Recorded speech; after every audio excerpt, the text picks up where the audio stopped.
Hi guys! For today's video, ako ay magluluto ngayon ng sinigang na manok. Ano po siya, sinigang, tapos lalagyan ko siya nitong pechay. Yan, so yan ang ating pechay na binili ko doon sa Al-Ashmar sa supermarket. And then meron po tayong talong. And to ay binili po dyan sa supermarket sa dito sa Dilia.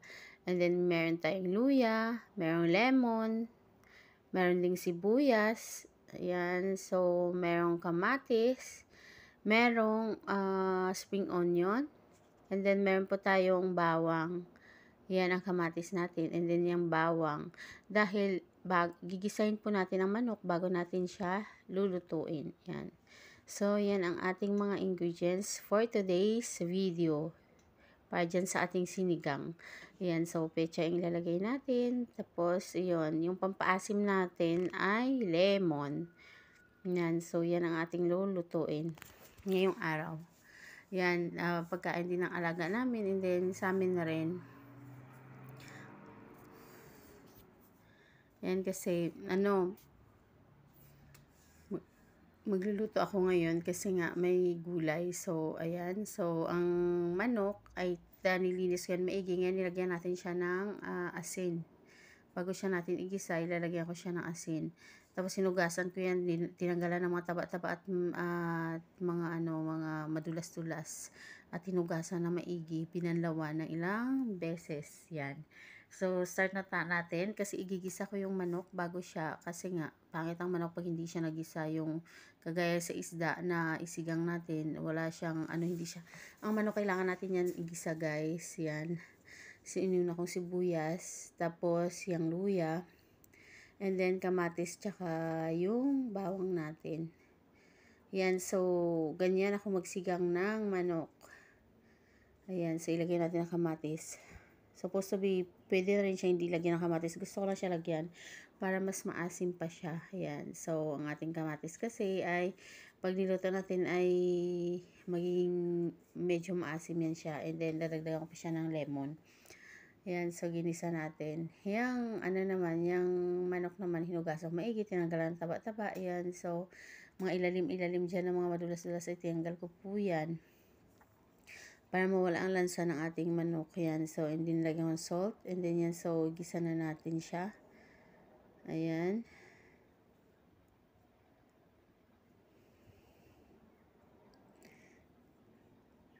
Ayan. So, baligtarin natin. And then, tatakpan lang din natin siya ulit. Kasi, para, pantay ang paggaluto ng ating manok. Kahit bahagya pa lang siya, kasi sasabawan pa natin yan, ay dapat, tatakpan siya kasi para pantay. Tsaka, halo-haluin. Yan, so lagyan natin siya ng sabaw. Ayan, so of course, ang pampaasim ay mamaya na natin yan ilalagay kasi nga, para yung manok natin ay maluto siya ng gusto. Yan, so kumukulo-kulo, kaya hinahalo-halo ko din. Ayan.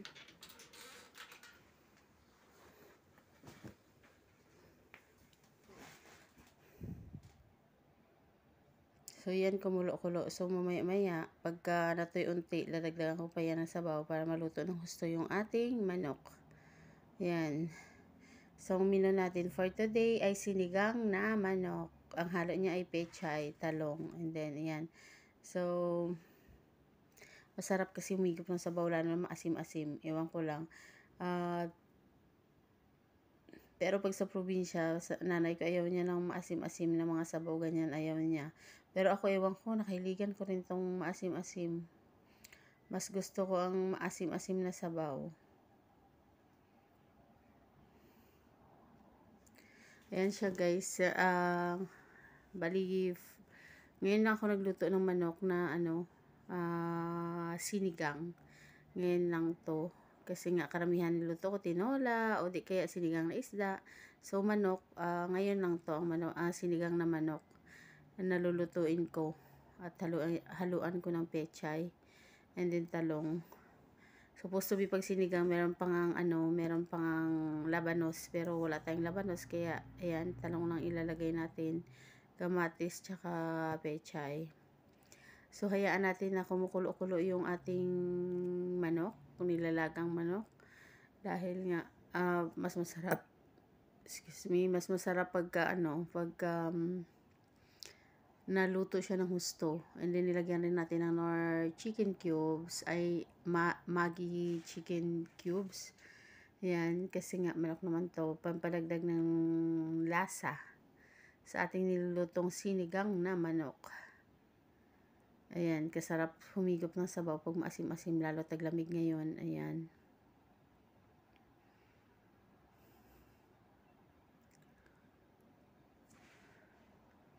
So guys, mostly sa mga upload ko sa aking channel ay recipe. May mga mix rin yan siya na unting dyan, vlog na not about cooking. Pero mostly 80% talaga ay luto tong aking upload. Depende siguro baka pag magstay ako habang dito ako siguro mostly ay recipes po to o mga cooking vlogs yung aking upload, pero baka sa Pilipinas hindi ko alam kasi mahina doon ang connection. Syempre balang araw hindi naman tayo mag-i-stay dito kasi hindi naman taga rito, so kailangan din umuwi. Kaya maybe pag okay ang connection sa Pilipinas, maybe medyo maiba yung aking maiba yung aking content unti kasi doon naman depende rin kung alam mo naman yung yung pag sa probinsya mahina ang internet, o sa Pilipinas kung wala kang stable na internet dito okay, kasi dito sa Kuwait kahit data lang okay, makapag-upload ka mabilis. Unlike sa Pilipinas, noon may wifi na nga ako, hirap ako mag-upload, Diyos ko. Kaya hindi ako, parang one time na ako nakapag-upload sa Pilipinas noon, dahil nga hindi ko siya ma-upload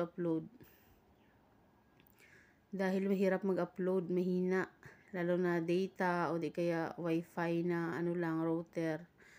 Siguro pag stable like PLDT or what, siguro makapag-upload ako kahit medyo mahina. Pero pagka mga ganun lang, mahirap mag-upload. So, nung sa Pilipinas ako, mahirap talaga. Siguro, baka, if ever man, baka siguro, gagawin ko lang siguro sa, sa page ko sa Facebook. If ever man na hindi, dito pag wala na ay pagka umuwi na ako. Ayan, so yan ang ating sinigang. Nailagay ko na rin yung ating tawag nito eggplant o talong. Yan, so yung talong na yan bilog yun siya, purple, tapos parang may halo-halo siyang puti. Ayan, hiniwa-hiwa ko ng ganyan. Yan, hinalo ko dyan sa ating sinigang na manok. Ayan.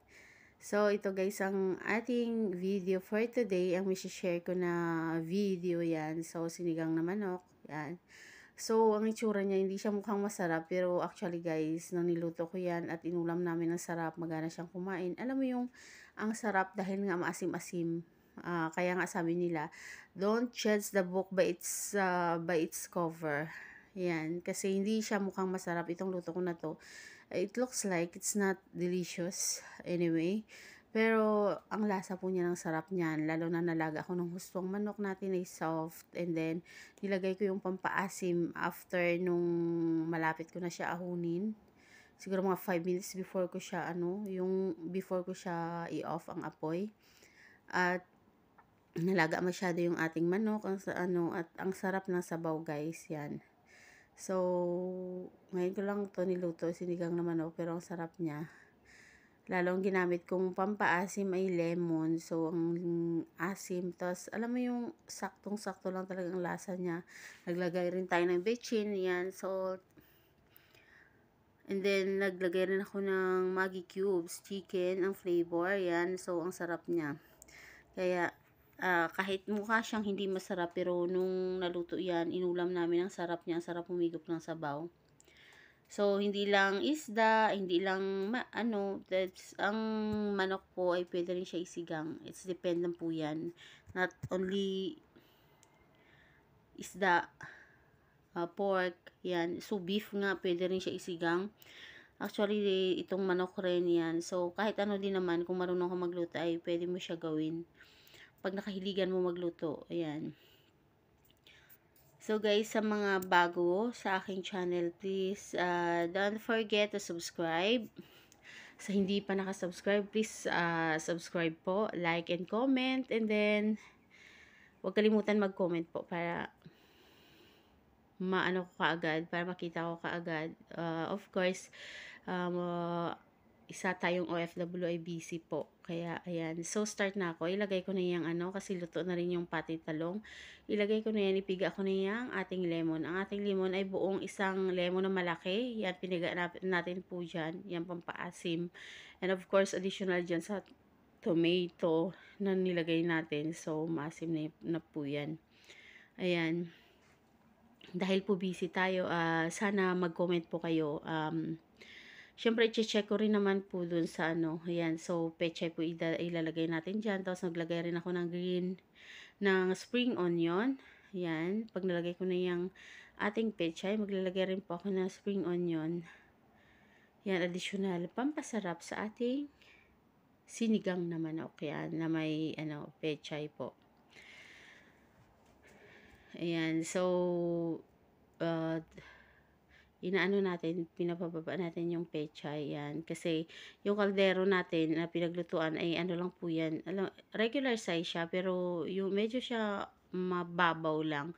Hindi kagaya ng ibang kaldero nilutuan kung ano ay malalim. So, ito mababaw lang po siya. Parang semi-kawali, ganun. Na mababaw, yan. So, yan, nahalo na natin ang ating pechay. So, may unti ay ilalagay na rin po natin yung ating spring onion. Once again guys, yan, yan na. Once again, please don't forget to subscribe, like, and comment po. Para ma-notify kayo every time mayroon po akong upload. Please hit the notification bell and choose all po. Para every time mayroon po akong upload, ay ma-notify po kayo. And then, yan, so, this is our menu for today. Yan, sinigang manok na meron pong pechay. Yan. So, pechay, merong eggplant, spring onion, tomato, kamatis, yan, sibuyas, bawang, dahil ginisa ko po siya. Yan. So, additional pampaasim yung ating tomato. So, sinabay ko siya pag gisa kanina sa ating manok. Yan. Anyway guys, mega love shoutout to all, and see you again sa aking next vlog. Yan. So, nag-vlog, ay, naman po, lagi akong nag-upload weekly. It's depend kung meron po akong content na mai-upload. Yan ang ating sinigang na manok. Yan. So, ang sarap guys. Kasi, video ko to nakarang araw. So, ang sarap-sarap niya. Ang sarap ng kain ko. Yan. Big love, shoutout to all. Thank you so much and God bless to all of us. See you guys to my next vlog. Bye-bye.